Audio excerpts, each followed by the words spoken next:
accueillir tous, et encore plus que ce soit pour accueillir Marie-Josée.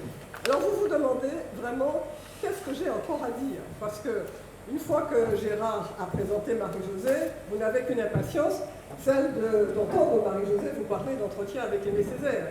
Alors déjà, je me permettrai, parce que peut-être que ça peut aider à comprendre entretien avec Aimé Césaire, à ajouter deux petites touches sur la présentation de Marie-Josée qui a été faite par Gérard.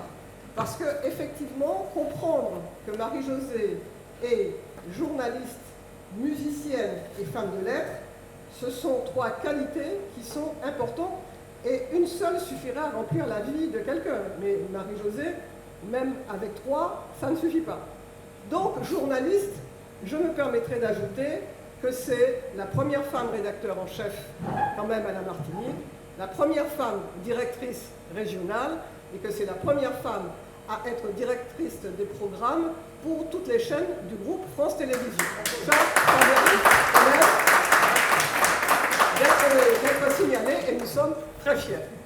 Donc, nous avons bien compris que pendant toute sa carrière, Marie-Josée a eu un parcours d'excellence.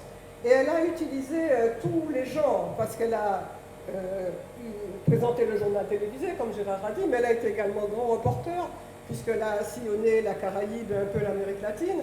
Elle a réalisé des documentaires, dont ceux sur Aimé Césaire, et elle a animé des émissions. Et quand on lit la quatrième de couverture, il est indiqué qu'en 2014, Marie-Josée quitte le groupe pour se consacrer à ses deux autres passions, la musique et la littérature. Alors la musique, Gérard a déjà dit qu'elle est tombée dedans toute petite avec sa maman. Il est vrai, diplômée du conservatoire et professeur de piano.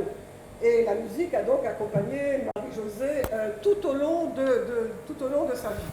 Mais si on sait que Marie-Josée a composé Caresse ses mains, je crois qu'on ne sait pas suffisamment en tout cas qu'elle est à la fois parolière, compositrice et interprète. Ce n'est pas donné dans plusieurs de ses morceaux. Et ce n'est pas donné à tout le monde d'avoir toutes ces qualités. Et dans ces différents albums que Gérard a cités, il me semble nécessaire d'indiquer qu'elle compose aussi bien en français, en créole ou qu'en anglais, et qu'elle aborde des thèmes très variés. Et par exemple, dans le dernier, celui de la condition des femmes, de la violence faite aux femmes, de l'attentat au Bataclan. Donc nous avons là quelqu'un qui est non seulement très engagé dans son territoire, mais qui est également ouvert à toutes les problématiques du monde. Donc, journaliste, musicienne, auteur-compositeur, il manquait la femme de lettres. Et ça, Marie-Josée nous dit que dès toute petite, elle a un cahier dans lequel elle écrit des poèmes, elle écrit des réflexions. Et quand vous lirez, ou pour ceux qui l'ont déjà lu, ce livre, vous verrez que ce cahier lui sera très utile pour entrer en communication avec Aimé Césaire lors d'une interview. Donc la littérature, qui pour elle est essentielle, lui fera écrire avec sa fille, lui fera écrire ce roman en 2016, Le Convoi, qui est une espèce de fresque romanesque dans laquelle interviennent une série de personnages, et ensuite Une semaine et un jour, où là c'est une espèce de dialogue entre deux femmes à deux époques différentes, avant d'arriver à Entretien avec Aimé Césaire. Et pour moi, me semble-t-il, Entretien avec Aimé Césaire, c'est comme la synthèse de toutes ces qualités de Marie-Josée Ali. Parce que je crois que son travail de journaliste sert de terreau à Entretien avec Aimé Césaire. Mais son talent de femme de lettres lui permet de donner une structure romanesque à cet ouvrage. Ce ne sont pas des entretiens qui se succèdent, il y a une structure romanesque. Et enfin, l'oreille de la musicienne va faire en sorte qu'elle va nous trouver la musique des mots, et en conséquence, nous allons trouver une véritable écriture dans ce livre. Donc Marie-Josée Ali nous dit que de 1983 à 2007, elle a eu l'occasion d'interviewer Aimé Césaire, de réaliser des documentaires sur Aimé Césaire et d'avoir des entretiens avec Aimé Césaire. Et nous dit-elle, à la page 7 de son ouvrage, de toutes les femmes et les hommes que j'ai interviewés au cours de mon chemin journalistique, Césaire est sans doute celui que j'ai suivi, poursuivi avec le plus d'opiniâtreté, de curiosité et d'appétit. Il fait partie de ces êtres d'exception dont chaque mot vous enrichit d'un supplément d'espace et vous met à l'arrêt du galop de votre vie. Marie-Josée, au fil des pages, va nous faire revivre le parcours d'Aimé Césaire, le parcours personnel, le parcours littéraire, le parcours politique, de son arrivée à Paris comme étudiant à l'Assemblée nationale, à l'Odyssée de la négritude, à ses responsabilités en tant que député et comme maire, jusqu'à la passation de l'écharpe à Serge Letchimy et ce qui se passe après son départ à la mairie. Et ce sont des pages, lorsque Marie-Josée nous les décrit, où nous voyons vivre non pas un théoricien, non pas un homme politique, non pas un écrivain, mais l'homme Aimé Césaire. Et je crois, l'une des grandes forces de cet ouvrage, c'est que nous touchons, grâce au talent de Marie-Josée, nous touchons ce qu'est l'homme Aimé Césaire, l'humanité d'Aimé Césaire. Et je dirais que dans ce travail, la tâche du journaliste n'a pas toujours été facile pour Marie-Josée. C'est ainsi qu'à un moment donné, où elle parle à Aimé Césaire et elle lui parle, et Aimé Césaire lui répond sur la force que représente pour lui la poésie, et il dit, il y a l'action, il y a même la gesticulation sociale. Bon, c'est vrai, mais franchement, l'être profond n'est pas là. L'être profond, pour moi, il est dans la poésie. C'est pour cela que, et Marie-Josée l'interrompt, elle lui dit, c'est pour cela que vous n'aimez pas la télévision, ou parce que vous êtes timide? Et Aimé Césaire secoue la tête et répond, je n'aime pas la télévision, parce que je pense que les questions sont superflues. À vrai dire, dit Marie-Josée, j'entends superficielle. Et la réponse risque d'être superficielle. Marie-Josée de dire, pourquoi j'entends superflu? Parce que j'ai tout dit dans ma poésie. Et Marie-Josée ajoute, sans le sourire en coin qui ouvre son visage, j'aurais peut-être plié bagage. Un homme qui vous dit que les questions sont superflues alors que vous l'interviewez, vous envoie à une autre approche de votre métier. Je sens qu'il faut que je réfléchisse à la manière nouvelle d'aborder cette rencontre et je décide dans la foulée que se jeter à l'eau sans calcul autre que celui de faire mon métier le mieux possible est la meilleure façon d'aller au bout du chemin.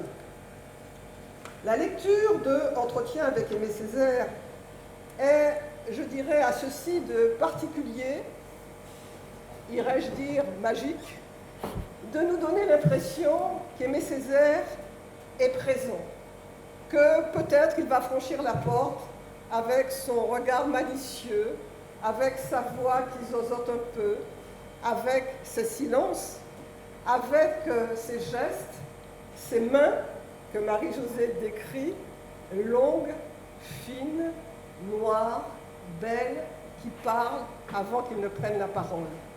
Et en nous restituant Aimé Césaire si vivant, Marie-Josée arrive aussi à faire que, en ce XXIe siècle, en cette année, Aimé Césaire puisse nous interpeller. Elle nous dit, à la page 80, « Au fond, nous, Antillais, nous sommes les miraculés de l'histoire, car si les mathématiques étaient mathématiquement vraies, eh bien nous aurions dû avoir disparu. Or, nous n'avons pas disparu.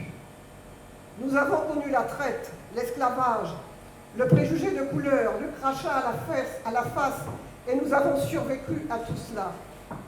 À partir de ce naufrage, Nous avons recomposé quelque chose.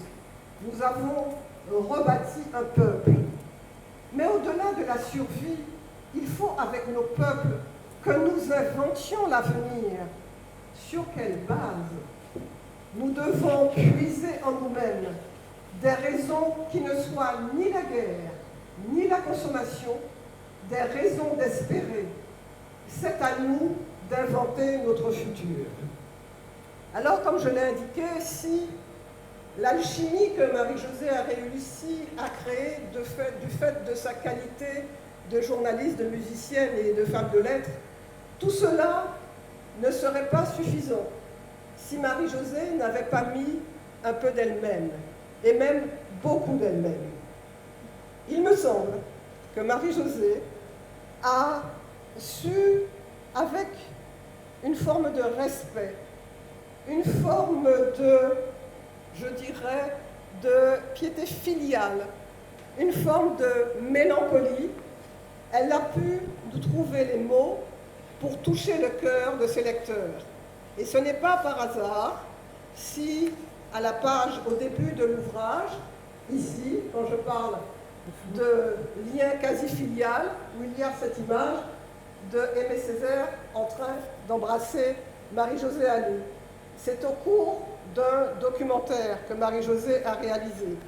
Et Marie-Josée nous dit tout à la fin de son ouvrage, et la question de savoir si ce temps qui passe lui fait peur, il me fait la réponse la plus inattendue qui soit. Il se hisse sur la pointe des pieds, je suis plus grande que lui, et m'embrasse sur la joue. C'est la photo qui est là.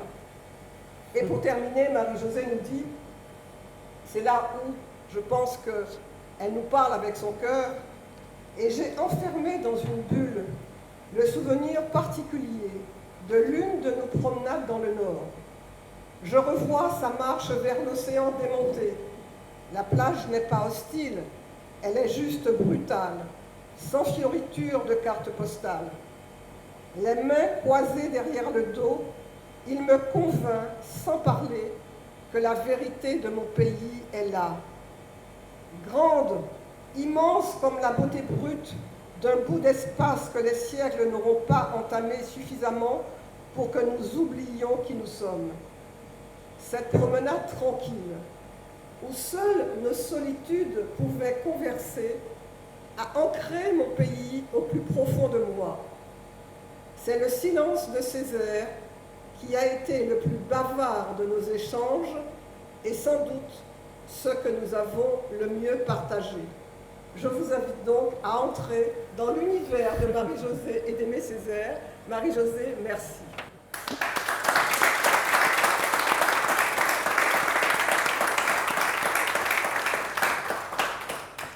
Oh my God, comme dirait ma fille qui a 30 ans et qui a un langage un peu international, Jones. Non, mais j'ai rien à dire. Merci, hein, Daniel. Franchement, elle a tout dit, donc j'ai rien à dire. Vous n'avez pas lu le livre, donc vous ne pourrez pas me poser de questions. Donc, au revoir. Non, je plaisante. Je crois que, en fait, on pose toujours la question aux gens de savoir pourquoi vous avez écrit ce livre-là. Je ne dirais pas que c'est une question stupide, mais que souvent les réponses le sont en tout cas. Pourquoi on écrit un bouquin? Déjà, on ne sait pas. En tout cas, ce que j'ai écrit en fiction, hein, les romans que j'ai pu faire, je ne sais pas. C'est comme il vous arrive une inspiration en musique, c'est plus facile à expliquer. Vous êtes là, vous avez un piano, vous avez un instrument, et voilà, la musique se met en place, et puis les mots viennent. Et les mots accompagnent l'âme. Souvent, c'est le cas. Souvent, on fait les deux plus ou moins en même temps. En tout cas, on a quelque chose, une musique des paroles, une musique des mots, et puis la musique des notes qui se mettent en même temps en route. Je pense qu'un livre, c'est un petit peu comme ça. Si j'ai voulu écrire, c'est parce que je voulais d'abord écrire de la fiction. Jamais j'aurais pensé que j'aurais fait cet ouvrage sur Césaire. Jamais. Je voulais faire de la fiction parce que quand on est journaliste, on ne parle jamais à la première personne. On fait parler les autres. On laisse parler le monde et on essaie de restituer le monde à tous ceux qui peuvent regarder. C'est pour ça que je dis que c'est un des outils les plus précieux de la démocratie, le journalisme, parce que dans l'espace dans lequel nous vivons, surtout à l'époque de mes débuts journalistiques dans la Caraïbe. Il y avait Haïti qui était en train de crouler sous le poids de la dictature de Duvalier. Il y avait Cuba dont on ne comprenait pas très bien la parole, même si on sentait qu'il se passait des choses qui parfois pouvaient être positives. Il y avait toute l'Amérique latine. Enfin, on était dans un monde où l'information était extrêmement importante. Donc c'est pour ça que j'ai toujours pensé que le journalisme était... Mais ça implique que vous vous mettiez totalement en retrait et que vous parliez jamais à la première personne. Et donc, pour moi, écrire des romans, c'était parler à la première personne dans la mesure où je laissais libre cours à mon imaginaire. C'est le mien, c'est pas celui, ni le vôtre, ni celui d'une époque, ni celui... C'était vraiment le mien et j'avais besoin de cette prise de parole à la première personne. Donc jamais, mais jamais, je n'aurais pensé que j'aurais écrit ce bouquin d'entretien sur Césaire. Et d'ailleurs, pour continuer quelques lignes après ce que tu as lu en introduction, je précise que tant de gens brillants, savants ont décortiqué sa poésie, analysé son théâtre, étudié son parcours. Mon propos est ailleurs. Je revendique l'humilité de cet ouvrage. 120 pages pour dire Césaire, c'est pas sérieux. Cet homme-là mérite des tomes et des tomes. Donc s'il n'y a que 120 pages, c'est parce que j'ai choisi un axe qui est celui d'une vérité qui est dite par lui-même, sur lui-même. C'est-à-dire que c'est lui qui parle de lui. Et à partir de questions que je lui pose, qui sont aussi mes questions, l'objectivité a des limites. Moi, je crois que le désir de l'autre et la curiosité qu'on peut avoir pour l'autre, ça appartient à chaque journaliste. J'avais une immense curiosité pour tout ce qu'il pouvait nous dire. Et donc, c'est les questions que je lui ai posées, les réponses qu'il m'a faites, qui permettent de revisiter le chemin. Mais ce qui est intéressant dans cette histoire, c'est qu'en fait, jamais j'ai eu l'idée d'écrire ce bouquin. C'est un coup de téléphone, une année horribilis, sans rentrer dans les détails, hein, c'était l'année du confinement, l'année de tous les malheurs, c'est-à-dire que quand vous avez des malheurs personnels qui s'ajoutent à l'espèce de terreur, je dirais presque science-fictionnesque qu'a provoqué le Covid-19, cette espèce de sidération dans laquelle on a été, vos malheurs personnels prennent, ou privés, dans la sphère privée, ce qui se passe dans la sphère privée qui est négatif, prend la dimension d'un tsunami. Donc, là, vous êtes absolument crucifié contre le mur. La création, c'est quelque chose d'extrêmement important qui vous permet de mettre à distance, d'une certaine façon, tous les sentiments. Même l'amour, même le chagrin. Et mettre à distance, c'est pas négatif. C'est juste pouvoir l'objectiver suffisamment pour continuer à respirer. Bon, c'est un peu ce qui s'est passé. Je reçois un coup de téléphone de Éric de Lucie. Éric me dit, Marie-Jo, tu as énormément interviewé Césaire. Pourquoi tu fais pas... je pense que dans l'amitié que nous avons l'un pour l'autre, il a dû sentir que j'avais super mal. J'ai publié mon dernier roman, il est sorti juste avant le confinement, le dernier disque aussi, donc j'étais en arrêt total et dans un brouillard totalement négatif et anxiogène. Et il me dit, mais pourquoi tu ne ferais pas... Je lui dis, mais enfin, il y a tellement de gens qui écrivent sur Césaire, je ne vais pas écrire sur Césaire. Mais tes interviews. Et donc, je me dis, allez, j'appelle RFO, j'appelle François à l'époque, enfin France Télévisions, parce que c'était France Télévisions. Et je leur dis, est-ce que vous pouvez mettre à ma disposition tous les documentaires que j'ai fait sur Césaire, parce que je l'ai vraiment beaucoup interviewé. Je crois que je suis la personne qui l'a le plus interviewé pour en faire vraiment des ouvrages concrets. Et donc, voilà, ils le font. Et je revois les interviews et je revois les documentaires. Et d'un coup, il y a un truc qui se met en place dans ma tête. C'est-à-dire que je commence à écrire dans ma tête. Je recontextualise les interviews, je recontextualise tout ce qu'il raconte sur lui-même. Et je me rends compte que je le comprends beaucoup mieux au moment où je prends ma plume et où je commence à dévider le contenu de ces interviews et puis tout ce qui s'est passé, tout ce qui se passait autour. Je le comprends mieux, je comprends mieux la Martinique, je comprends mieux le monde. Et ça a été un travail absolument passionnant. Et 120 pages, c'est pas beaucoup, mais ça a été largement suffisant pour que je ne bascule pas Moi, je sais qu'il y a un ouvrage qui vient de sortir sur Césaire, c'est un pavé qui fait près de 1000 pages, qui est très scientifique en fait. Hein. Il y a des gens qui savent faire ça, des spécialistes de la poésie, des spécialistes de son théâtre, qui mettent sa poésie, son théâtre en perspective de la poésie du monde et du théâtre du monde. Enfin, l'homme politique, il est très peu analysé en fait, ce qui est un tort parce que c'est vraiment l'homme politique, Césaire, c'est une leçon. C'est une leçon d'humanité. Enfin, on va peut-être en parler plus tard. Et donc, je me mets à écrire et je me passionne pour ce que je fais, pour cette écriture-là. Je revisite sa vie parce qu'il me parle de lui. Il me raconte tout. Il me raconte son enfance. Il me raconte comment il a été... il avait une... comment sa mère et sa grand-mère ont extrêmement compté pour lui, comme dans beaucoup de familles. Et où son père... Et je me rends compte qu'il a écrit des choses... qu'il a écrit... j'ai pas au bout du petit matin, une maison minuscule, c'est la sienne. Hein. Ça, c'est le cahier d'un retour au pays natal qui abrite dans ses entrailles de bois pourri des dizaines de rats la turbulence de mes 6 frères et sœurs et ma mère, dont les jambes, pour notre faim inlassable, pédalent de jour, de nuit.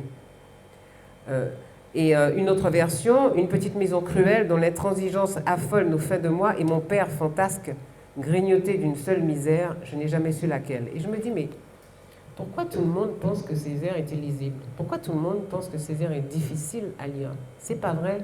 Parce que quand on le replace dans le contexte de sa vie, il me raconte son enfance. Et puis, automatiquement, me vient à l'idée que on va y mettre, je vais sortir le cahier d'un retour au pays natal. Ensuite, il me raconte son adolescence. Il m'explique qu'il était assez brillant. Sa mère, j'ai vu sa mère, j'ai rencontré sa mère qui me dit c'était un bon élève. C'était très important pour lui de travailler à l'école. Mais il était très brigand. Alors, moi, Césaire brigand, j'ai un petit peu de mal. Donc, mais bon, l'imagination n'a pas de limite. Et puis, il me raconte comment, de Basse-Pointe, il est arrivé à Fort-de-France, puisqu'à partir du moment où on passait en secondaire, on arrivait. Et que là, il a été confronté à des gens qui étaient tellement différents de lui, toute une jeunesse, et dont il trouvait qui le dérangeait un peu, parce qu'il trouvait que cette jeunesse, et c'est très important de savoir ça pour la suite, que cette jeunesse, c'est-à-dire les hommes et les femmes de sa génération, étaient terriblement assimilationnistes, essentiellement assimilationnistes. Et ça a toujours été le problème de la bourgeoisie martiniquaise qui n'a pas été tout de suite touchée par le discours de Césaire, parce que Césaire c'était le diable, je parle de la période politique de Césaire. Et la bourgeoisie a toujours pensé que Césaire avait un discours, l'autonomie, le discours politique de Césaire éloignait complètement le reste de son discours. Alors, pas toute la bourgeoisie martiniquaise, on est bien d'accord là-dessus, Daniel, mais en grande partie, en majorité. Alors que le peuple, lui, il a reçu le discours de Césaire sur l'identité, sur le fait que nous sommes, que nous ne faisons pas qu'avoir, que nous sommes, que l'être est important. Et qu'est-ce que nous sommes? Et il me dit que finalement, le surréalisme, parce que quand il est arrivé à Paris avec Senghor, on était en pleine phase de surréalisme. C'était Sartre, c'était tous ces gens-là, ils allaient au De Mago, ils s'asseyaient, ils refaisaient le monde. Que le surréalisme, pour lui, ça a été une expérience extraordinaire, parce que c'était comme de la spéléologie. On descendait au plus profond de soi-même. Alors il disait, moi, Senghor, il n'avait peut-être pas besoin de descendre tellement au fond de lui-même. Il est un Africain, il a un grand continent, et pour lui, la colonisation, c'était... Je n'étais jamais qu'un accident de parcours dont l'Afrique se remettrait un jour. Mais il dit, moi, le pauvre Antillais, là, tout mélangé, avec des tas de forces contraires, dans un tout petit pays, avec les descendants de colons, les descendants d'esclaves, les hindous, les indiens, tout ce monde-là, mais j'étais paumée, je savais que j'étais paumée. Et le surréalisme, en descendant au fond de moi-même, alors il a fait cette démarche, il dit en descendant, on descend au fond de soi-même, on se pose des questions, qui on est. Et quand on descend au fond de moi-même, qu'est-ce que j'ai trouvé? J'ai trouvé le nègre fondamental. Et tous ces airs, c'est ça. Alors il me raconte son adolescence, il me raconte comment il passait son temps à la bibliothèque, comme il n'avait pas d'atomes très crochus avec ses camarades dont il trouvait qu'ils étaient un petit peu trop assimilationnistes, enfin il ne comprenait pas. Lui, il venait d'un endroit où il y avait il y avait le tellurique de la terre. Enfin, il a toujours dit, je suis péléen, je suis comme la montagne pelée. Ça veut dire que j'ai l'air de dormir comme ça, mais à n'importe quel moment, je peux me réveiller. Il avait une conscience d'appartenir à un endroit et à un espace qu'il ne trouvait pas chez... Bon, donc, il n'avait pas vraiment de potes et de grands copains autour de lui quand il était au lycée. Donc, il passait son temps au lycée Schœlcher, à la bibliothèque Schœlcher. Et là, il me dit, mais c'est là qu'en fait, j'ai trouvé... C'est en lisant tous ces gens fabuleux, parce que tous les poètes français, toute la philosophie, la mythologie grecque pour laquelle il avait une grande passion, enfin tout ça, c'est en lisant tous ces gens-là que j'ai eu le sentiment que j'avais quelque chose à dire au monde. Et c'est ça qui lui a donné envie d'écrire. Il était passionné par les écrits des autres, il adore la littérature française, et il la trouve belle, subversive, intelligente. Et il avait envie, lui, d'écrire avec sa plume des choses qui nous ressemblaient. Nous tous, quelle que soit notre origine dans ce pays, qui est un pays un peu particulier, où on nous a laissés les uns face aux autres, avec nos histoires compliquées à assumer, à vivre, à dépasser, je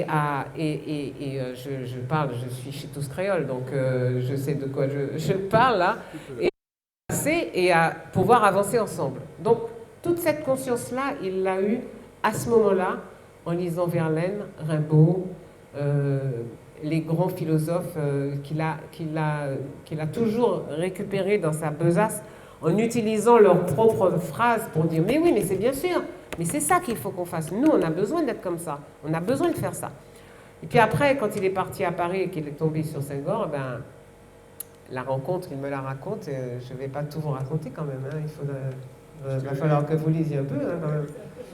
Et donc, quand il raconte sa rencontre, il réalise qu'il y a eu quelque chose qui s'est passé entre eux. Ils avaient les mêmes problématiques, la même interrogation. Que sommes-nous au monde? Et la négritude, c'est ce qu'il explique. Il m'explique, la négritude, c'est pas un objectif. Ça n'a jamais été un objectif. La négritude, c'est le commencement de quelque chose. C'est le commencement d'un chemin qu'on doit continuer à tracer. Et il a été... D'autres ont continué à le tracer. Je parle du Tout le monde d'Édouard Glissant, je parle de tout ce qui a été fait à partir de la négritude. La négritude, c'est un début. C'est dire simplement, en fait, voilà, nous sommes debout. Parce qu'il ne faut pas oublier qu'à l'époque, nous sommes dans les années, enfin un peu avant la guerre, bien avant la guerre même, la Deuxième Guerre mondiale, et le monde noir tout entier est couché. Hein. C'est-à-dire que toute l'Afrique est colonisée. L'Afrique du Sud, c'est l'apartheid. Les États-Unis, c'est la ségrégation. Donc, et Haïti est exempt. Donc, les Noirs, c'est juste... lui, il sait bien il voit bien qu'il est Senghor aussi. Il voit qu'ils sont... Et il commence à monter en puissance une ébullition, une émergence d'une prise de conscience qu'il faut que les Noirs sont debout, qu'ils ont quelque chose à amener au monde, qu'ils ne sont pas que ce qu'on veut faire d'eux, mais qu'ils sont, et qu'ils ont une relation avec le monde, avec l'univers, avec l'autre, qui est à partager avec le reste du monde. Je vais vous raconter une anecdote. Je me souviens que quand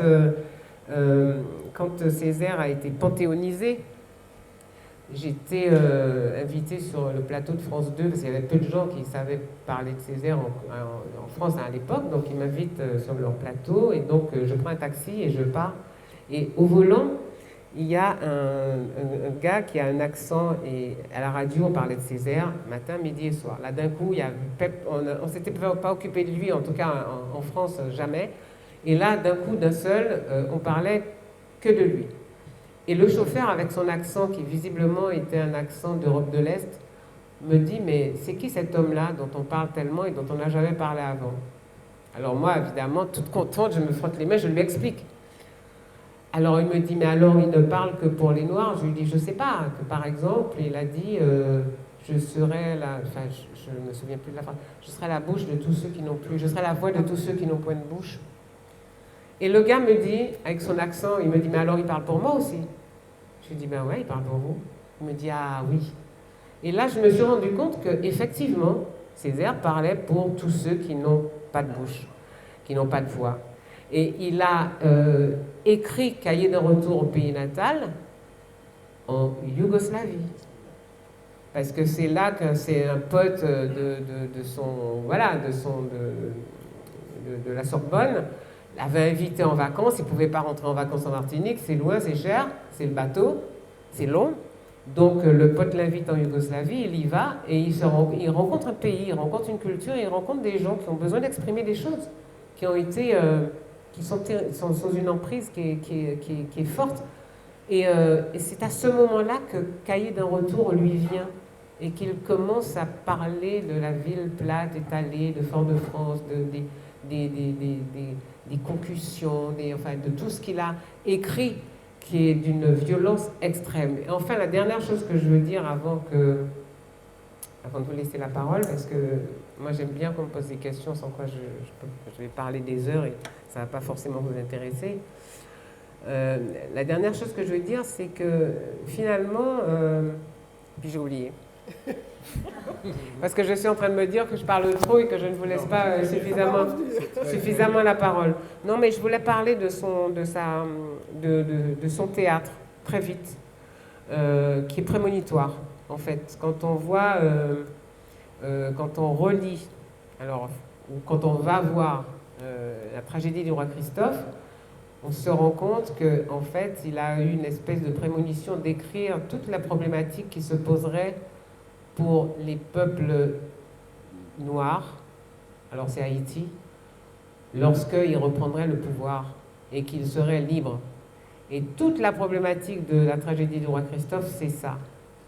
Et vous entendez, madame, enfin bon, j'ai pas les trucs en tête, mais c'était tellement évident.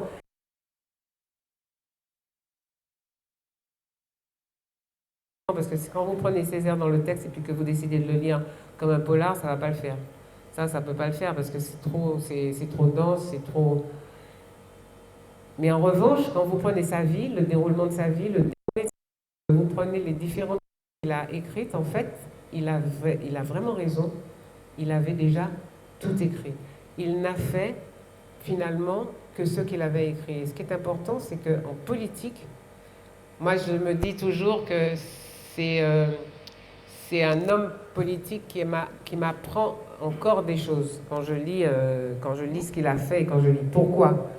Parce que d'abord, c'est un mec qui refuse toute l'idée de carrière. Sa carrière politique, déjà, pour moi, enfin pour le Pékin moyen, une carrière politique, c'est déjà un non-sens. On ne fait pas une carrière.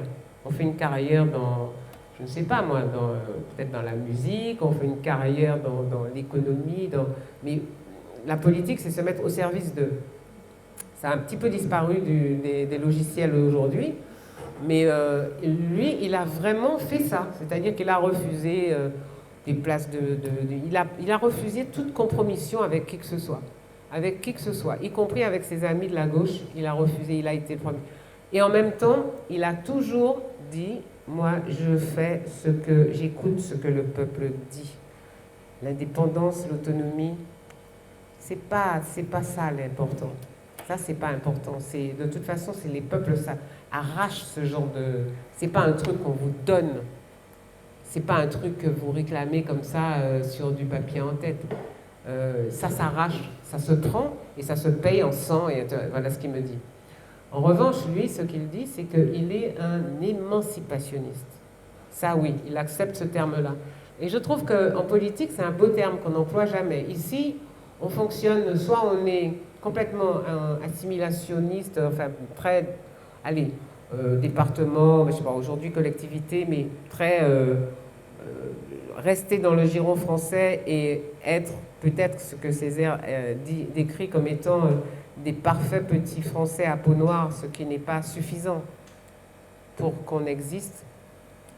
Et même ceux qui n'ont pas la peau noire et qui sont d'ici, je regarde en face de moi, je vois Romain, on a une manière d'être ici. On a une histoire partagée, douloureuse, mais partagée. Et ça, personne ne peut nous l'enlever et personne ne peut la comprendre à notre place. Donc on a une manière d'être au monde qui est complètement différente. Et ça, il le dit, il dit, moi je suis essentiellement émancipationné. Je suis pour l'émancipation de l'homme, c'est-à-dire qu'il se libère de toutes ces chaînes.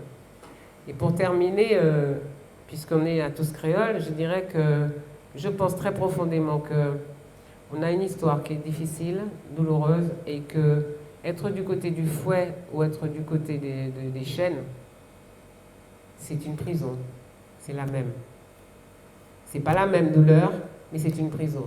Et que c'est de là qu'il faut qu'on sorte. Et je pense que Césaire, lui, tout son discours et tout ce que j'ai lu de lui et que j'ai partagé avec lui, parce qu'on avait une relation quand même d'amitié et de tendresse. C'est la vérité, c'est ça. Hein, c'est ce que j'ai retenu. Ce que j'ai retenu, c'est que nous avons notre histoire, nous avons notre affaire à faire. Personne ne la fera à notre place. D'ailleurs, pour tout le monde, ça pue. Ces gens-là, là, descendants d'esclaves, descendants d'esclavagistes, mais loin de moi, tout ça. C'est nous qui allons faire ça. Bon, ça c'est une autre histoire, donc je ne vais pas rentrer là-dedans.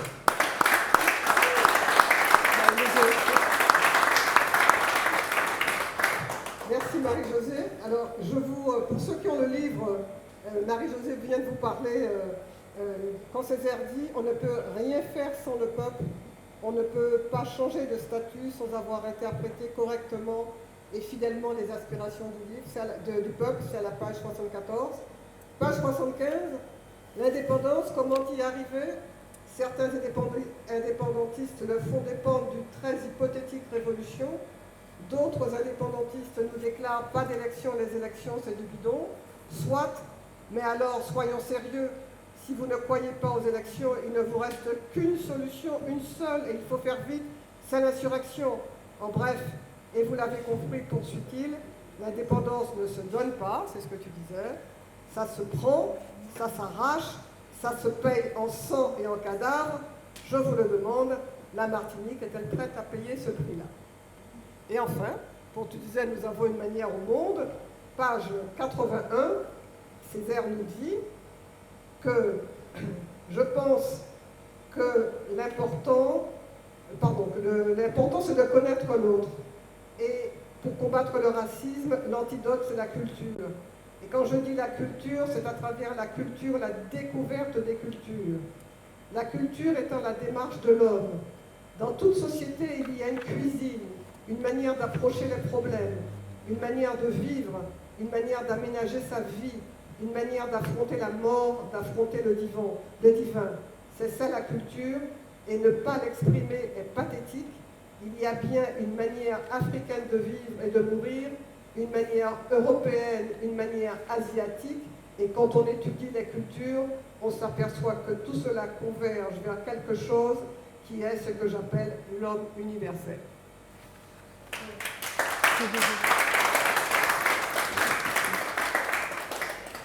Et je voudrais juste rajouter une dernière chose avant de vous passer le micro, parce que j'espère bien que vous allez poser des questions. C'est que l'homme Césaire, c'est un homme facétieux, qui adore les blagues, qui a beaucoup d'humour, et qui est assez qui théâtralise parfois quand il est très à l'aise. Et, par exemple, quand on le couvre de louanges et tout, il lève les yeux au ciel en faisant presque la main sur le cœur, en ouvrant à la manière des tragédiens grecs. Il est, c'est quelqu'un qu'il était très agréable de fréquenter. Et surtout, il avait un truc qui était vraiment sa particularité, c'est que c'est un prof, quoi. C'est vraiment un prof. Ça veut dire que chaque fois qu'il vous rencontrait, il avait envie de vous expliquer quelque chose. Alors, déjà très tactile, il fallait qu'il touche les gens. Ah, il est bien ce garçon, il est costaud là. Ah, mais il vient de... C'est quoi votre nom? Ah, d'accord, donc ta mère était ci, ton grand-père était ça, il venait du Vauclin, et tout ça, et puis il remonte tout l'arbre généalogique. Et il entretenait comme ça avec les gens, avec tout le monde, avec tous les gens qu'il rencontrait, des relations qui avaient quelque chose une proximité qui faisait que, on l'aimait. Voilà, on l'aimait tout simplement, hein, parce que c'était quelqu'un qui était profondément aimable, qui avait une grande générosité et qui était très timide. Très très timide, il détestait les honneurs, il ne voulait pas qu'on lui donne ni de décoration, ni de machin, ni qu'on parle de lui et tout. Mais en même temps, il avait un petit côté un peu coquin là, qui faisait que, ma foi, ça fait du bien par où ça passe quand même. Donc il avait ce côté-là, voilà, c'est ce personnage-là que que je décris en même temps que je retranscris ces mots et que je retrace le parcours, c'est-à-dire son histoire communiste, la façon dont il est rentré, non pas au parti, mais à la mairie de Fort-de-France. C'est un accident de parcours total. Il n'avait pas du tout dans l'idée de faire de la politique, ni d'être élu, parce que les communistes à l'époque ne faisaient pas un copec, ils faisaient 300 voix. Et puis même manque de Paul, il a été élu et il a dit, ben voilà, j'ai assumé. Mais ce n'était pas son truc. La façon dont il a quitté le parti, la façon dont il a créé le PPM. Enfin, tout ça, c'est ça mérite d'être vu comme ça en diagonale et ça apporte quelque chose à la réalité d'aujourd'hui. Moi, je pense. À vous.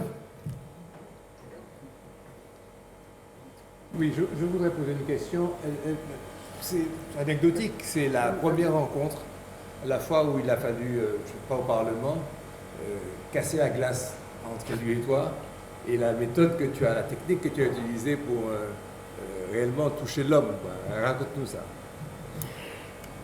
Et après, vous n'allez même pas acheter le livre, en fait.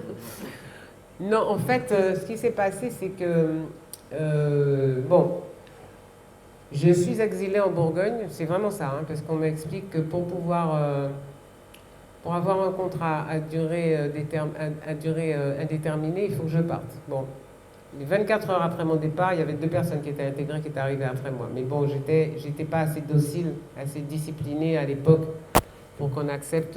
Et parmi les choses qui me révoltaient, c'était le fait que ces aires étaient interdites d'antenne. Ça ne se disait pas, mais c'était la réalité. Ça veut dire que personne n'allait interviewer ces aires, personne n'avait fait. Et moi, je me dis, mais attends, on a cet homme-là chez nous et on peut pas, on n'a jamais interrogé cet homme, on n'a jamais fait de... Parce qu'il est diabolisé politiquement, il est considéré comme l'ennemi public numéro 1 de la France. Donc, quand je reviens, la première chose que je fais, je reviens dans les années, fin des années 80, un peu avant l'élection de Mitterrand. Quand je reviens, la première chose que je fais, c'est que je pose sur la table de la rédaction, je suis simple journaliste, je demande à faire un documentaire sur Césaire. Les élections passent, donc on ne me répond même pas. Hein. Donc je harcèle tout le monde pendant... Et puis je commence à aller dans les... Parce qu'on ne peut pas interdire à un journaliste d'aller... les conférences de presse, enfin il n'en faisait pas, mais enfin il y avait des choses dans lesquelles il paraissait, l'élection du bureau, du politique du PPM, etc. Et là, je lui dis, moi j'aimerais bien faire un documentaire sur vous, est-ce que vous seriez d'accord et tout. On ne se connaissait pas vraiment à l'époque, on est en 81. Et il me répond, mais votre père est machin, votre papa était machin, votre grand-père était... Ah, vous êtes la petite fille de... Bon, il noie le truc. Puis il me dit, oui, d'accord, on fait ça à Paris. Dans ma tête, je me dis, bon, il m'envoie à Paris parce qu'il se dit jamais traverser l'Atlantique, prendre...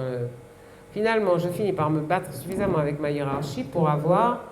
Parce que 81, les socialistes sont au pouvoir, mais les socialistes locaux, ils ont la dent, quoi. Ils ont faim, parce qu'eux aussi, ils ont été très maltraités pendant longtemps. Donc, il m'explique que non, on ne va pas faire un portrait de Césaire, on va d'abord faire un portrait de Bronglidor, qui est le maire de Trinité, qui est un vieux socialiste. Donc, je comprends tout à fait qu'on fasse un portrait, mais le portrait que je voulais faire de Césaire, le documentaire que je voulais le poète, l'homme, l'écrivain, enfin, tout ça, quoi. Et toutes les expériences qu'il avait vécues. Bronglidor, c'était un portrait politique. Je dis, mais faites-le, faites le portrait de Bronglidor, moi je veux faire ça. Bon, finalement, j'arrive à le faire. Je pars avec une équipe, avec son attaché parlementaire, donc je prends un rendez-vous avec lui à l'Assemblée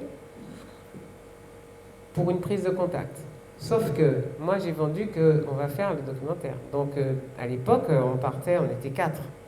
Il y avait une caméra film, le son, la lumière, la journaliste, ça fait 4 personnes, donc sur les frais du contribuable, on prend l'avion, parce que c'est quand même le service public, et je ne sais pas du tout si ça va marcher ou pas. Je ne sais pas. Parce que lui ne sait pas que j'arrive avec une équipe. Pour lui, j'arrive pour une prise de contact. Donc on a rendez-vous à l'Assemblée, on arrive à l'Assemblée, et il est là, il nous attend, et comme je dis, avec cette air du professeur qui va coller ses élèves, donc c'est absolument intimidant. Il est dans son environnement, il est à la bibliothèque de l'Assemblée, c'est là qu'il se réfugie quand il trouve que les discours politiques sont débiles. Donc il est là, et ce qui arrive souvent. Et il est là, et il est dans son univers, il a un bouquin là, et il est avec son air sévère et tout. Je dis, oh là là là là là, ça va mal se mettre. Et il va arriver, caméra, éclairage, je vois bien que je l'ai embobiné. Et je sais pas, j'avais toujours avec moi ce petit cahier que j'ai depuis mon enfance, dans lequel j'écrivais mes petites merdouilles, mes petites pensées, mes petits poèmes, enfin on peut pas appeler ça des poèmes, c'est des trucs quoi. Des trucs à moi, très intimes et tout. Et je lui dis, bon voilà, en fait, moi je vous connais parce que j'ai tout lu. J'ai pas tout compris, mais j'ai tout lu.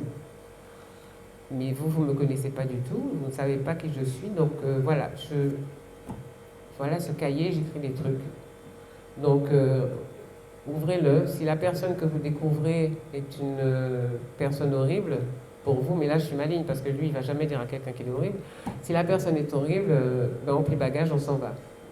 Et là, je me dis, mais qu'est-ce que tu racontes, ma pauvre fille? Parce que là, si tu te casses là, tu es dans la merde. Et il prend le cahier et je me dis, bon, il va me donner rendez-vous pour le lendemain. Ou me dire, on se voit demain, il va le lire chez lui et puis le lendemain, on va se voir. Enfin, ça va durer. Pendant ce temps-là, on est là. Et ben non, il prend le cahier, il l'ouvre et il commence à lire. Et là, j'ai pensé la plus... Mais ça a été le pire moment de ma vie, carrément. Parce que ce mec, avec cette plume magique, magnifique, extraordinaire, transcendante, et puis mes petites merdouilles, là, que je lui donnais à lire, et puis il était en train de les lire, et puis il a lu tout, puis quand il a fini à la dernière page, il a fermé le truc, il m'a dit, on commence quand? Je lui ai dit, bah tout de suite. Voilà l'histoire que je raconte dans le livre. Alors, on dit toujours au niveau de l'anecdote, par-nous des personnes relais, les gens qui l'entouraient. J'ai mis le micro, puis le bâton dessus. Ah oui, il faut le coller. Il faut le coller. Et ça, c'est vachement bien pour... Le Covid adore ça, parce que là, on est tous les trois vaccinés, ça va, hein? Oui, okay. Je vous le confirme. Mais je pète pas, bon, je continue. Oui, les personnes relais qui l'entouraient, qui te permettaient de savoir son humeur, qui sait ce qu'il faisait et tout, notamment sa dame de compagnie. Ah ben, il y a Clémence. C'est intéressant. Il y a Clémence qui est dans sa maison là-bas, qui est toujours d'ailleurs la maison de la Fondation. Et quand j'arrivais, il y avait des gens comme ça qui étaient persona grata. Ça veut dire que vous pouvez venir quand vous voulez, parce que moi j'y allais parfois simplement pour converser, parce que j'avais envie de savoir ce qu'il pensait, ce que le poète ou le philosophe ou pensait. L'homme politique m'intéressait beaucoup moins, mais le philosophe, donc j'allais le voir. Et donc Clémence savait que moi, Taubira, il y avait quelques personnes comme ça, pas mal de femmes d'ailleurs. Il aimait bien les femmes et les chabines. Et donc il y avait comme ça des gens qui pouvaient rentrer sans... Et Clémence, je lui disais toujours, bon, il est de quelle humeur là? Surtout que j'arrive avec une caméra, que il déteste ça. Il est de quelle humeur? Ah là, aujourd'hui, ça va pas. Il est de très mauvaise humeur. Parce qu'il avait des humeurs qui étaient très... Alors, quand il était de mauvaise humeur, il était de mauvaise humeur. Hein. Alors là, il envoyait tout le monde balader, il avait des gestes brusques, il envoyait les trucs, il n'était pas content, Donc, il fallait quand même l'amadouer sans qu'on perde trop de temps. On est à une époque où on ne laisse pas beaucoup de temps au temps. Donc, quand on arrive avec une caméra, on a une matinée pour faire un truc, un tournage, donc il faut arriver à le... Alors, il y avait Clémence, il y avait ses deux chauffeurs, il y avait Cocody et puis, j'oublie, et Albici. Et eux aussi, c'était... ils me disaient, bon, Marie-Jo, tu te mets avec la caméra à tel endroit. Là, en haut du diamant, là, il allait souvent à Font-Fleury. Et puis, nous, quand il a vers 9-10 heures. Parce que quand je venais avec ma caméra, je n'étais pas la bienvenue, quoi. Il finissait par craquer, hein, mais je n'étais pas la bienvenue. Donc, on élaborait des stratagèmes qui étaient des stratagèmes de contournement pour arriver à faire qu'il parle. Une fois qu'il parlait, il parlait. Hein. Il était difficilement arrêtable, surtout quand on avait le sentiment qu'il vous apprenait des choses. Parce qu'il était vraiment un professeur. Il vous apprenait tout, les arbres, les trucs, Enfin, tout, quoi. Il aimait ça, il aimait continuer à être le professeur qu'il avait été au lycée Schellcher et qui attirait, je ne sais pas si on vous en a parlé, moi mon père m'en a parlé, il me disait, mais les cours de Césaire, mais ça débordait de monde, de toutes les couleurs, hein, blanc, noir, jaune, vert, tout le monde était il n'y avait pas assez de place dans sa salle de classe, tout le monde savait que Césaire faisait un cours et que ça allait être intéressant, parce qu'il avait, je ne sais pas, moi j'aurais bien aimé avoir suivi ses cours, mais en fait, il paraît que c'était passionnant. Et mon père m'a toujours dit, c'était vraiment, c'était très couru. Et il a formé quand même toute une génération d'esprits qui avaient une certaine liberté par rapport à la mainmise un petit peu assimilationniste et coloniale qu'on nous avait imposée. Parce qu'ils ont suivi ses cours et qu'il aimait Verlaine, il aimait Rimbaud, il aimait Victor Hugo, mais il disait que nous avions une parole à poser et qu'elle était la nôtre et qu'elle servirait au reste du monde. Parle dans le micro. Alors, moi je parle de façon générale, lorsqu'on parle de Césaire, chaque fois que j'ai vu un ministre venir de France, j'ai rencontré Césaire, je me dis, bon, maintenant qu'il est mort, je sais pas comment ils vont faire. Et ça, j'ai eu l'impression que ça faisait partie de leur carte de visite quelque part. J'ai vu Césaire, mais ça sur mon CV, quoi. Et je vous dis pour l'anecdote, lorsque j'étais en première, le prof a demandé de faire un exposé sur la littérature nègre. J'ai choisi Césaire. Donc c'est pas d'aujourd'hui que je suis pro-Césaire, et je ne suis pas martiniquais, je suis guyanais. Et alors, lorsque j'entends parler de Césaire, je reste sur ma faim. Parce que j'ai l'impression d'entendre parler que de l'homme politique, à la rigueur du poète, et ça me gêne d'entendre parler de Césaire comme un poète, parce que pour moi, Césaire est bien au-delà du poète. C'est un homme politique, je veux dire, c'est un philosophe pour moi, et qui va au-delà de la philosophie martiniquaise. C'est un philosophe mondial. Quand je vois que des gens du Japon sont spécialisés dans Césaire, ou d'Afrique, alors ce qui m'a le plus amusé, je dis que ça m'a amusé parce que j'ai vu ça aussi bien en Haïti, en Côte d'Ivoire, des enfants de maternelle, vous récitez et vous mimez le cahier de retour au pays natal. Quand on dit aux Français, non, Césaire est trop difficile. Alors, je ne sais pas si les enfants martiniquais ou français sont plus bêtes que les enfants. Mais ils vous parlent avec des gestes, ils comprennent ce qu'ils disent. C'est pas vrai qu'ils répètent d'un tout comme ça. Ils comprennent ce qu'ils disent et ils ont parfois des adultes autour qui applaudissent. Alors voilà Césaire dans le monde. Et je trouve que chez nous, enfin, on dit que nul n'est prophète dans son pays. Mais j'ai l'impression que l'image qu'on a de Césaire est un petit peu restreinte par rapport à la dimension mondiale de cet homme. Mais je crois que c'est aussi inhérent au parcours qu'il a choisi de faire ici. C'est-à-dire qu'il a été un élu... La question que vous avez posée, hein, je la reprends, c'est que, en fait, comment se fait-il que Césaire soit mondialement reconnu et finalement peu reconnu et lu chez lui? Et que, bon, nul n'est prophète dans son pays, mais ce n'est pas suffisant. Je pense que Césaire a été d'une certaine façon pollué par son choix de faire de la politique, de son parcours politique. Il avait un discours qui était, il a la départementalisation pour l'égalité, et ensuite il a été le premier à monter sur la tribune, je crois que c'était en 48, 49, à faire un discours dans lequel il disait, mais si vous continuez comme ça, à exiger de nous, Martinique, Guadeloupe, Guyane, Réunion, c'était ses amis qui étaient au pouvoir, c'était des gens de gauche, hein, en principe. Si vous continuez comme ça à exiger, à imposer les devoirs et à ne pas donner les droits, vous êtes en train de fabriquer une colère qui va se retourner contre vous, etc. Alors vous avez vos CRS, vous avez d'ailleurs, j'en parle dans le bouquin, il le se cite lui-même parce qu'il relit son discours qu'il avait fait à l'Assemblée, puisqu'il y a des...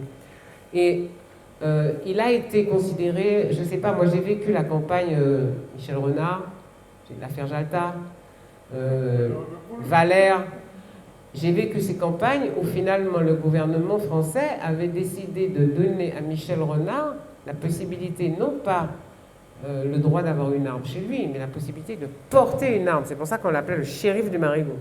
de porter une arme. On est en Martinique. On est donc en France, on est en démocratie et il y a un candidat à une élection qui porte une arme parce qu'on a décidé que quelque part, tous les supporters de Césaire et donc le peuple, ce qu'il appelle le petit peuple, c'est-à-dire les gens de Trenel, de tous ces gens qu'il a accueillis à bras ouverts quand les usines ont fermé, on a décidé que ces gens-là étaient capables d'assassinat, parce qu'ils étaient simplement en rébellion, parce qu'ils avaient conscience d'une identité qui n'était pas exprimée à travers ce que leur proposait à l'époque la France et l'Hexagone. Mais je crois que ça a fait de lui quelqu'un, parce qu'il ne faut pas oublier que la politique à l'époque était assez petite bourgeoise. Moi, je me souviens du Fort-de-France de l'époque. Fort-de-France, il y avait le centre-ville, dans lequel il y avait toute la bourgeoisie, qui était anti-Césaire, et qui était l'élite. C'était eux qui faisaient, mes parents, hein, j'en faisais partie, hein. Mais moi, j'ai décidé de traverser la rivière Le Laçon très tôt et d'aller rive droite parce que je sentais qu'il y avait une vie. Et puis, il y avait tous les quartiers où Césaire avait finalement placé son électorat puisqu'il avait accepté. Donc, il y avait l'idée que Césaire était dangereux. Césaire a travaillé pendant des années à la mairie de Fort-de-France sans aucune... l'État ne lui donnait pas ce qu'on donne aux communes et aux villes. C'est-à-dire qu'il était obligé de faire des emprunts aux États-Unis parce qu'il a fait le Cerlac, parce qu'il a fait des choses qui n'existaient pas. Aujourd'hui, tous les musiciens, tous les plasticiens, tous les réalisateurs, tous ces gens qui font des choses et dont on est fier, ils viennent de là. C'est là qu'ils se sont... Et donc, Césaire a été considéré longtemps par ceux qui parlaient, par l'élite bourgeoise, à quelques exceptions près, puisqu'il y avait les Darcières, il y avait Renaud de Grand-Maison, il y avait des gens qui le suivaient, mais il a toujours été considéré comme un homme à abattre. Et comme c'était eux qui avaient la parole, c'était eux qui avaient le micro, c'est eux qui ont donné le diapason. Donc en fait, à l'école, on n'apprenait pas du tout cahier d'un retour. Il était loin le temps où Césaire était professeur au lycée Schellcher, le professeur le plus aimé, le plus adulé. Non, c'était juste le diable. Donc, il y a eu une croix qui a été faite, et c'est vrai que quand je suis partie de Martinique, j'ai trouvé plus d'appétit pour Césaire partout où je suis allée dans la Caraïbe, aux États-Unis, à Miami, mais partout, bien sûr en Afrique de l'Ouest, et puis même en Afrique non francophone, aux États-Unis, au Canada, partout ailleurs, j'ai trouvé des gens qui avaient une profonde admiration pour sa trajectoire, pour cette idée de négritude qui a permis un rééquilibrage du monde, quand même, mine de rien. Et quand je rentrais au pays, silence radio. C'est-à-dire que même quand on a décidé que, quand il a arrêté d'être ostracisé, d'être considéré comme le diable, il y avait une grande, grande méconnaissance, sauf des gens qui le voyaient tous les jours, parce que c'est un mec qui adorait se promener dans son Fort-de-France chéri, qui adorait aller sur ses chantiers, et puis qui adorait aller dans toute la Martinique. C'était Sainte-Marie, la plage de Sainte-Marie, la plage des... Il y avait des endroits comme ça, et c'était toujours des endroits sauvages, telluriques et d'une grande violence. Et ce que je voulais dire tout à l'heure qui me revient, c'est que, en fait, Césaire a mis toute sa violence, parce que quand on lit Discours sur le colonialisme, quand on lit Cahiers d'un retour, quand on lit Moi la Minerve, tout ça, c'est une violence. C'est violent, c'est très très violent. Il dit des choses, il a mis sa colère à distance pour que ça ne se transforme pas en haine, et c'était l'homme le plus doux, le plus conciliant et le plus, affable et je dirais, comment on peut dire, pacifique que j'ai rencontré empathique que j'ai rencontré de ma vie. Mais il avait cette force qu'il pouvait mettre dans sa plume, dans sa création, qui mettait à distance sa colère. Et Léon Valère, le père Valère, qui a été tellement vilipendé par l'électorat de Césaire, mais même Jeanne Monin avait même fait une chanson, King Kong, et ça a traumatisé toute la famille Valère. Laurent, c'est mon pote aujourd'hui, enfin, je sais que toute la famille a été traumatisée par ça. On dit même qu'il est parti en France à cause de ça. Mais c'est vrai. Et après à Tahiti, et après, parce que vraiment c'était trop dur à supporter de se faire, de comparer à un orang-outan dans une chanson qui fait le tour des... Non mais c'est vrai que c'était... Eh ben Léon Valère m'a dit, mais mon livre de chevet, c'est le discours sur le colonialisme. C'était son ennemi politique, mais il me l'a dit. Et je le raconte dans les livres aussi. Donc je pense que la petite bourgeoisie de ce pays est passée à côté de Césaire. Pas moi. Je suis contente de ne pas être passée. Alors c'est pour ça que j'ai envie de restituer cet homme-là que tout le monde aurait aimé rencontrer. J'ai envie de le faire partager au plus grand nombre. Parce qu'on est nombreux à être passés à côté de ce qu'il était. Avoir été le contemporain de Césaire, c'est pas rien en fait. C'est pas rien. Et quand on relit ce qu'il dit, et quand on voit le côté pacificateur de son discours, comment il était...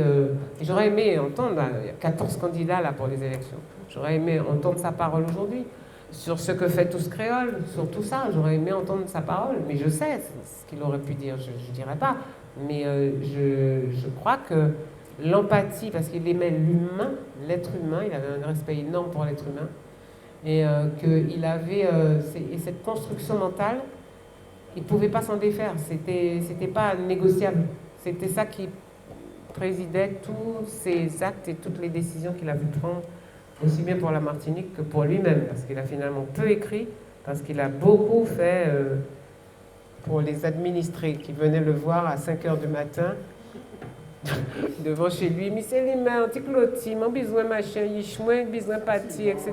Mon besoin sac ciment là, ben moi faire sac ciment.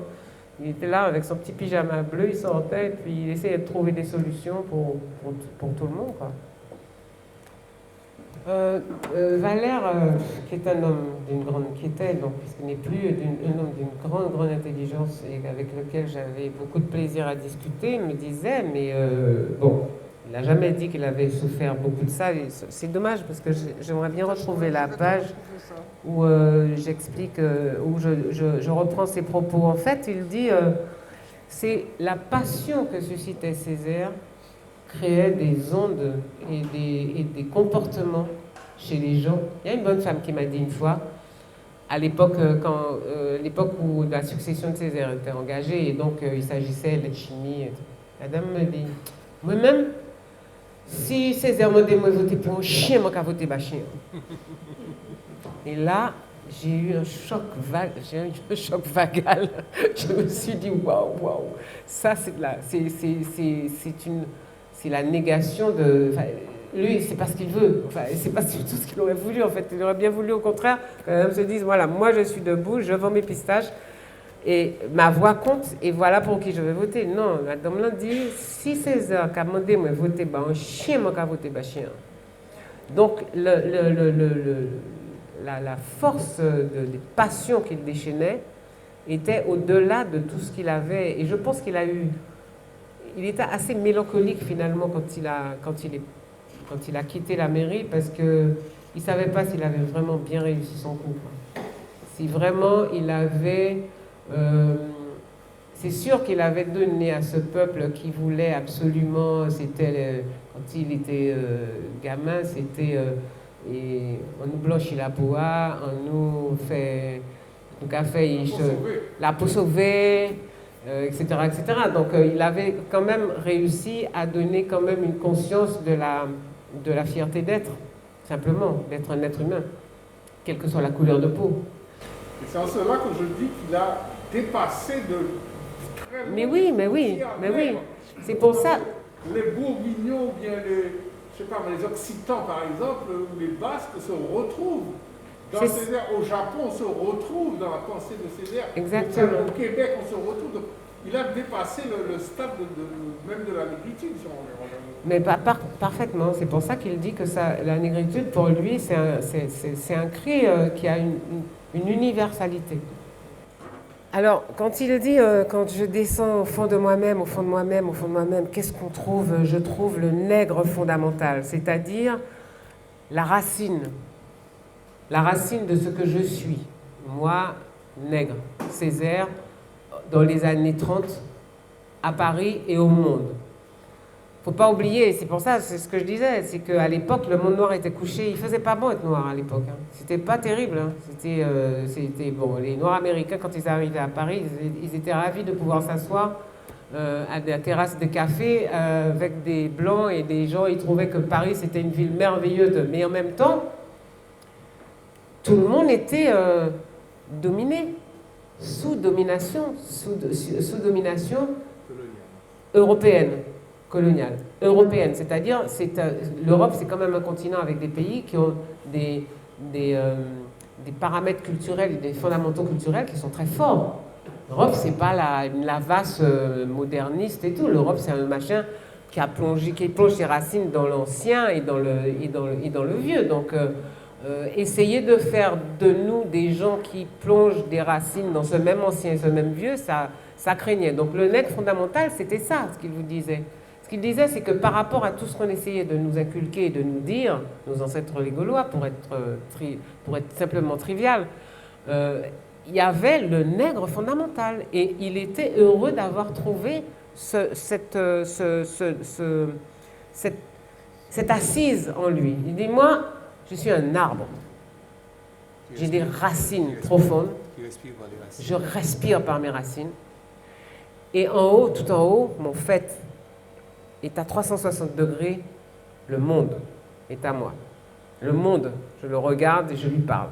Donc, le nègre fondamental, ce n'était pas la fin du voyage, c'était le début de la réflexion. C'est ça qu'il voulait dire, en fait. C'est ce qu'il dit. Pour lui, c'était passionnant de se retrouver dans cet univers entre le surréalisme et la psychanalyse, la recherche de soi-même, dont il avait extrêmement besoin. Et c'est là qu'il a senti que finalement Senghor était absolument à l'aise, parce qu'il n'avait aucun doute sur ses racines, son origine et tout, et puis que lui, il était vraiment super mal à l'aise, quoi. Et qu'il a fouillé, et qu'elle a compris qu'il y avait une base, le nègre fondamental, et qu'à partir de là, on pouvait commencer à s'élever et à monter, et à remonter le cours du temps, et à se mieux comprendre. À mieux. Voilà, exactement. Et ça a été déterminant pour lui. Il y a des choses qui ont été déterminantes pour creuser sa pensée. Et c'est après tout ça qu'il a écrit Cahiers de retour. Son premier jet d'écriture, ça a été ça. Et voilà ce qu'il dit, en fait. Je cite son propos. Donc, mon adolescence, le quartier latin, mon compagnonnage avec Senghor, cela a été pour moi la découverte de moi-même. Au fond, la grande question qui nous angoissait, Senghor et moi, dans ce monde tel qu'il était, perdu comme nous l'étions, la grande question était une sorte d'angoisse métaphysique. Qualis sum? Quel homme suis-je? Il répète, quel homme suis-je? Un silence. Et c'est à cela que nous avons essayé de répondre. Nous étions d'abord des hommes de couleur, des intellectuels, et il faut bien le dire, toute la politique de cette époque était une politique coloniale, autrement dit, une politique qui était fondée sur l'assimilation et l'aliénation. Par conséquent, à terme, on aurait fabriqué de bons petits Français à peau noire et rien d'autre. Très vite, nous avons compris le caractère pernicieux d'une telle entreprise, et sans renier la culture, à travers la culture française, à travers la culture universelle, nous avons essayé de chercher notre bien et de prendre possession de nous-mêmes. Je crois que cela a été ça la chose essentielle. Et nous les premiers, il corrige, nous parmi les premiers, nous avons posé le problème, d'abord en le ressentant vraiment jusqu'au tréfonds de nous-mêmes avec angoisse, comme une angoisse métaphysique, nous avons posé le problème de la recherche de l'identité. Et la négritude a répondu à cette recherche d'identité. Voilà ce qu'il dit. Alors, j'ai le passage sur Hegel, parce que j'en parle. C'est lui qui me raconte. Hein. Je revois encore la scène. Senghor et moi, nous étions à la cité universitaire. Et puis bon, nous lisions. Nous nous faisions part de nos impressions sur nos lectures. Nous étions en train de lire la phénoménologie de Hegel. Et brusquement, j'interpelle Senghor. Écoute Léopold, écoute cette phrase, c'est fantastique. C'est vrai qu'il parlait comme ça, c'est fantastique. Hegel explique que ce n'est pas par la négation du singulier que l'on va à l'universel, mais que c'est par l'approfondissement du singulier que l'on va à l'universel. Et je dis à Léopold, voilà un encouragement extrêmement précieux, l'approfondissement du singulier. Nous avions 20 ans. Il me regarde. Non, il me fait. Il jubile et conclut. Et je lui ai ajouté avec un petit clin d'œil, donc, plus nous serons nègres, plus nous serons hommes. Il rigole. C'était une conclusion un peu téméraire, mais enfin, voilà, le passage qui valide totalement ce que vous dites. Et en gros, il m'a dit, il y a un truc important qui va se passer à l'Assemblée, là. C'est beaucoup plus intéressant ce qui se passe à l'Assemblée. Il y a une nana, là, une fille, une jeune femme guyanaise, alors qu'il connaît parfaitement Taubira, qu'elle fait partie justement des gens qui rentrent chez lui sans frapper, que quand il se voit, il rit aux éclats pendant des heures, enfin, donc Taubira, alors il fait le malin, ça c'est Césaire. Ouais, il va déposer une loi, c'est important quand même, hein. Il y aura enfin une loi pour dire que l'esclavage c'est un crime contre l'humanité. C'est ça qu'il faut dont vous vous occupez. Il faut occupez-vous de ça plutôt que de vous occuper de la passation de pouvoir à la mairie de Fort-de-France en gros. C'est ce qu'il était en train de me dire. Non mais c'est vrai que c'était... Et pour revenir sur ce que tu disais tout à l'heure, j'ai appris une chose avec Césaire. C'est que l'identité, moi je le dis,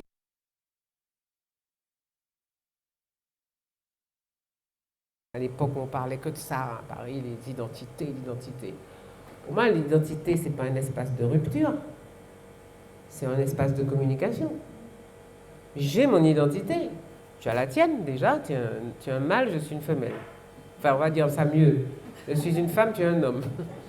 Et je ne sais pas, il est blanc, je suis noir. Bon. Et puis, l'identité, c'est de dire, moi, je viens de tel endroit, et toi, d'où tu viens? C'est ça, c'est une main tendue, l'identité. C'est pas un espace de rupture. Je n'ai jamais vécu l'identité comme un espace de rupture. Je crois qu'il est nécessaire que nous ayons nos racines et que nous ayons les pieds bien ancrés dans la terre, sans quoi on flotte. Moi, je vois plein de films de science-fiction pour mes là, où ils sont en train de flotter dans l'espace. Mais c'est totalement anxiogène pour moi. Je ne voudrais pas flotter. J'ai besoin d'être ancré dans une réalité et d'avoir la possibilité d'ouvrir mon esprit, parce que c'est ça l'être humain. C'est un esprit, c'est une spiritualité, c'est une intelligence.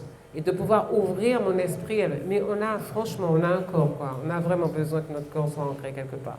On a vraiment besoin d'une histoire. On a vraiment besoin de ça. On a vraiment besoin d'un peu de mémoire. La pire des maladies, c'est la maladie d'Alzheimer. Pourquoi? Parce qu'on perd tous ses repères. Si on n'a pas de repères dans la vie, on est comme les déchets là, qui se baladent dans l'espace et on ne sait pas trop où ils vont se terminer et tout. Donc pour moi, l'identité, c'est extrêmement important et je déteste les conflits qu'il y a en ce moment sur identité égale communautarisme. Mais bullshit, c'est faux. C'est faux. C'est pas vrai. Identité égale l'intelligence de soi et possibilité de parler avec l'autre, en lui disant voilà ce que je peux t'apporter et toi qu'est-ce que tu peux m'apporter. Sans quoi, si on devait tous être pareils et être tous des robots, peut-être qu'on va y arriver un jour, mais j'espère que je serai morte. Hein.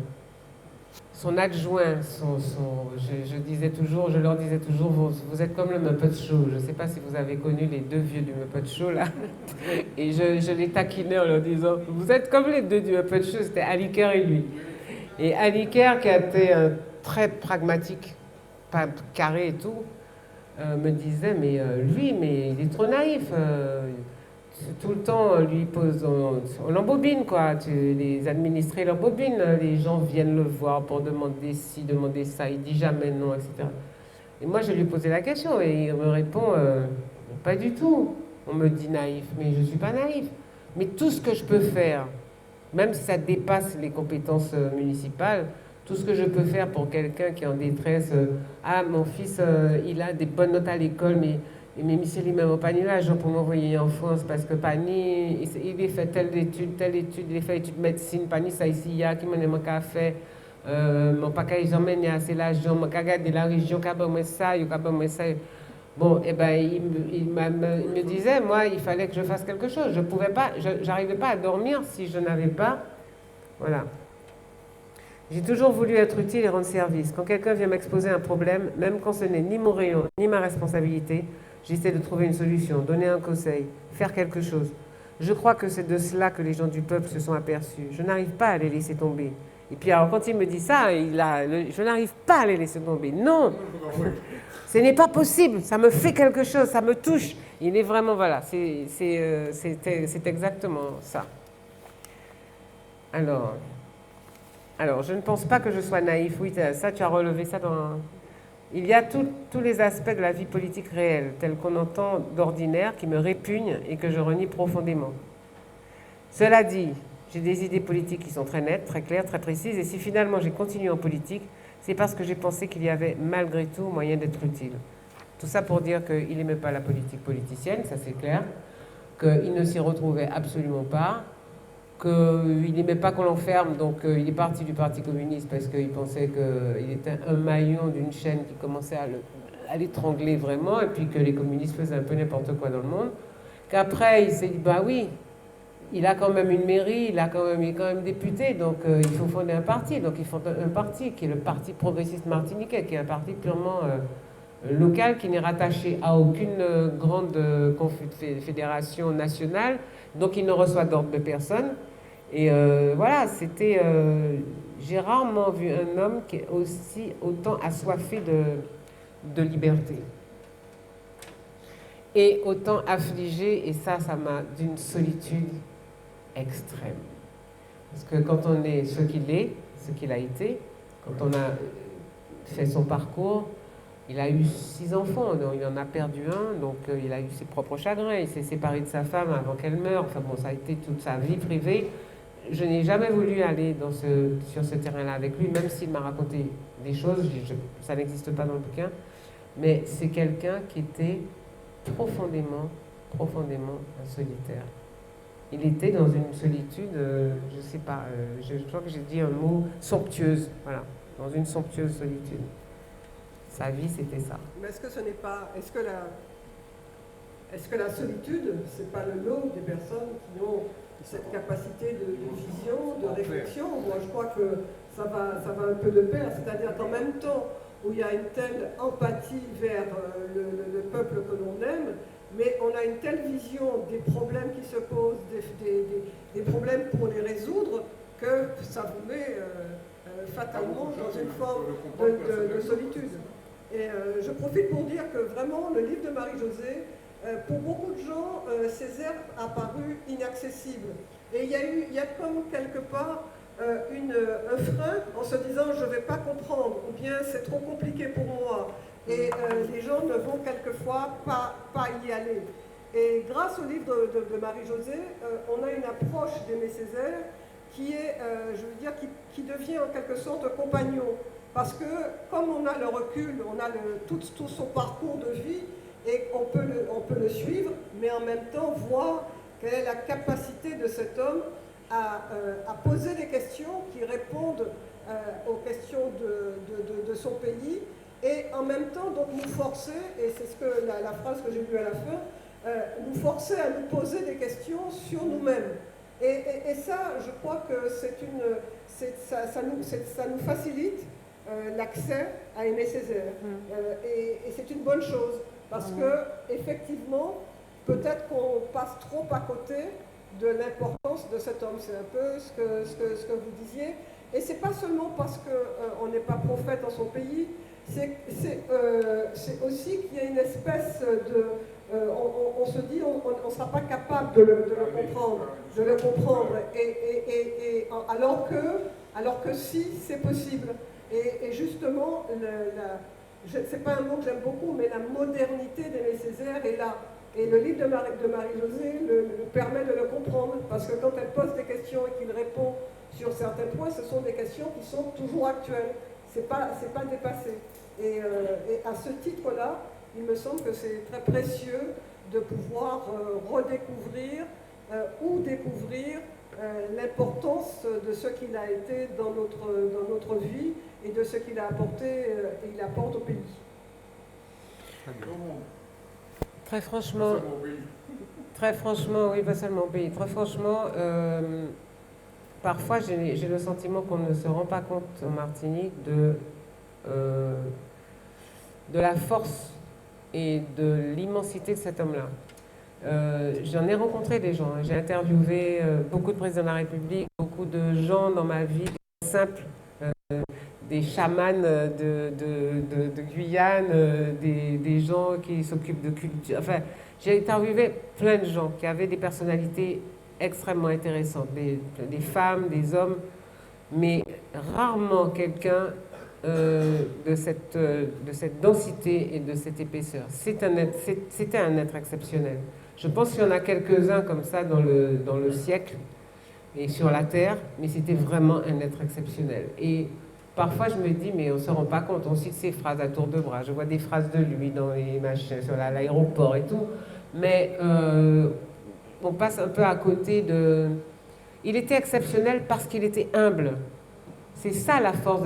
Il avait quelque chose de Gandhi et de Mandela en même temps, et puis de Martin Luther King, et puis en même temps quand il parle de Gaulle, il me fait rire, quoi. En fait, il prend les propos de De Gaulle et puis il les retourne pour les mettre dans sa poche et puis pour en faire son truc et pour dire, mais voilà, nous on aurait dû...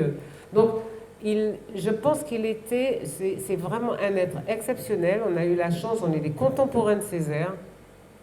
Il faut être heureux de ça. Et franchement, on n'est pas obligé de le lire comme un devoir vraiment studieux et tout. On peut le lire avec décontraction et spiritualité, je dirais. C'est ça, en fait. Et si ce livre peut aider à l'aborder comme ça, je suis contente de l'avoir fait. Oui, moi je crois. On a fait signe que le temps est arrivé. Je pense que la meilleure manière de raconter Césaire aux enfants, c'est de raconter la vie de Césaire. Césaire, il est Basse-Pointe, la plantation, je ne sais plus laquelle, sur laquelle Emma sur laquelle, voilà, l'habitation Emma sur laquelle il avait son début de la régie de sa grand-mère, son truc, et puis tout le parcours qu'il a fait. Et on rentre dans le... Ça fait un peu ça, en fait, ce bouquin, parce qu'on rentre dans le schéma, dans l'architecture de sa vie, et on comprend que cette architecture, il se nourrit de ce qu'il a, de son environnement, et puis il ne laisse rien. Enfin, je veux dire, je pense que c'est culturel. Ne pas qu'à quitter rien qu'à peine. Il n'y a rien qui se perd avec lui. C'est-à-dire que tout ce qu'il il récupère, tout ce qu'il prend, il en fait sa petite sauce personnelle pour avancer. Et donc, en racontant sa vie déjà, ça peut donner envie de le lire. Parce qu'après, le lire, c'est une démarche très intime, en fait. On le fait, on ne le fait pas. Merci à vous.